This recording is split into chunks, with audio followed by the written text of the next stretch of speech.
Baiklah, di video kali ini saya akan menjelaskan dari apa yang telah kami laksanakan, yaitu praktikum yang telah kami laksanakan pada semester 1 ini, yaitu praktikum kimia dasar, di mana saya akan menjelaskan salah satu dari judul percobaan yang telah kami lakukan, yang dimana saya memilih judul percobaan ketiga, yaitu perhitungan molaritas dan normalitas larutan.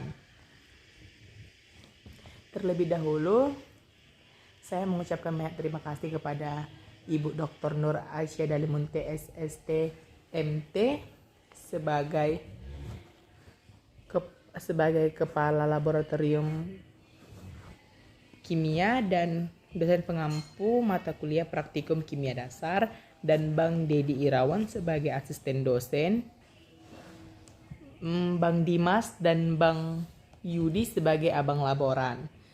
Saya mengucapkan banyak terima kasih dalam bimbingan dan bantuan, arahan dan bantuan semuanya dalam praktikum kimia dasar yang telah berlangsung dalam 1 semester ini. Baiklah, di sini saya akan membahas dari judul percobaan ketiga, yaitu perhitungan molaritas dan normalitas larutan, di mana tujuan dari percobaan ini ialah untuk mengetahui dan memahami, untuk menghitung molaritas dan normalitas larutan. Manfaatnya, kita mampu atau dapat menghitung molaritas dan normalitas larutan. Di sini, pada percobaan ini, ilmu yang saya dapatkan yaitu di mana saya dapat tahu rumus dari molaritas, molalitas, normalitas, dan rumus dari pengenceran. Sebelum kita membahas dari apa yang saya dapat dari praktikum ini, terlebih dahulu kita harus tahu itu apa larutan. Larutan adalah campuran yang bersifat homogen yang terdiri dari 2 zat. Yang 2 zat itu ialah solut itu zat terlarut dan solvent itu zat pelarut. Solvent itu zat yang melarutkan solut. Solvent itu biasanya jumlahnya lebih banyak daripada zat solut. Baiklah, yang pertama itu ialah molaritas. Molaritas itu menyatakan jumlah mol zat terlarut dalam setiap 1 liter larutan.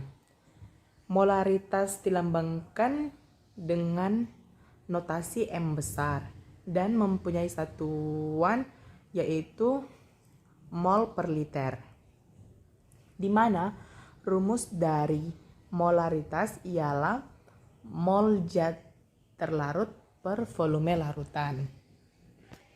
Jika volume larutan dinyatakan dalam mililiter, maka rumus molaritas dapat dinyatakan dengan M besar sama dengan N dikali 1000 per V, atau M besar sama dengan M per MR dikali 1000 per V.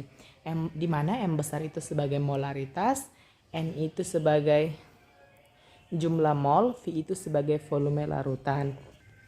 M kecil itu massa zat terlarut dan MR itu massa molekul relatif. Jika dilakukan pencampuran, maka berlaku rumus M campuran sama dengan, yaitu VA dikali MA ditambah VB dikali MB per VA ditambah VB, yang dimana VA itu volume zat A, VB itu volume zat B, MA itu molaritas zat A, MB itu molaritas zat B.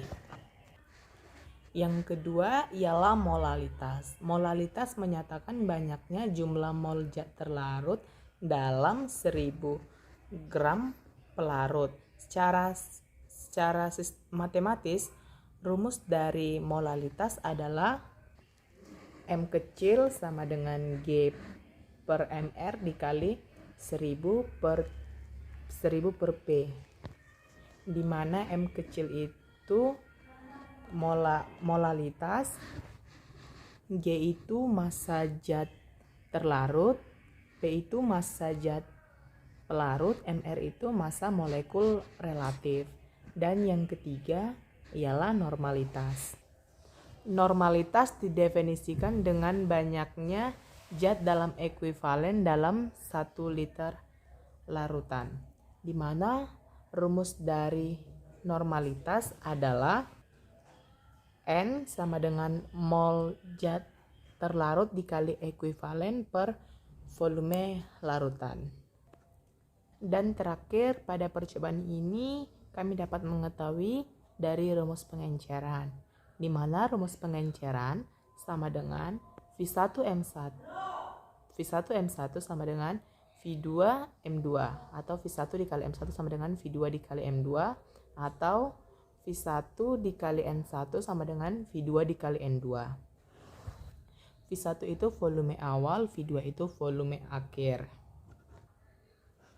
M1 itu konsentrasi awal, M2 itu konsentrasi akhir untuk molaritas. N1 itu konsentrasi awal, N2 itu konsentrasi akhir untuk normalitas. Dan pada percobaan ini kami disuruh